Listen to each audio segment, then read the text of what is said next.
Ketua Saniri Masihulan pertanyakan janji pemerintah bangun rumah warga.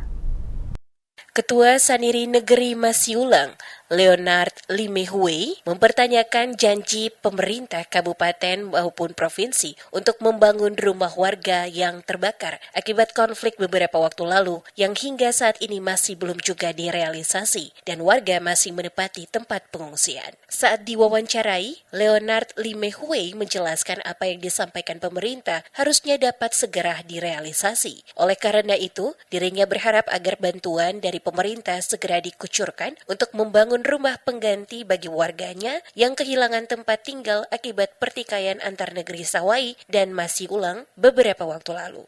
Leonard menuturkan bahwa hingga kini banyak warga negeri Masiulang masih mengungsi di lokasi-lokasi kebun atau di wilayah tanpa pemukiman tetap. Ketiadaan tempat pemukiman yang representatif membuat banyak warga yang sakit-sakitan karena rumah sementara di lokasi kebun tidak layak huni. Dia berharap pemerintah Kabupaten Maluku Tengah serta pemerintah Provinsi Maluku melalui gubernur segera merespons permintaan pembangunan 65 unit rumah di negeri Masiulang sebagai bagian dari bantuan rekonstruksi. Leonard Limehue mendesak agar program bantuan rumah ini tidak sekedar janji, tetapi direalisasikan secepat mungkin.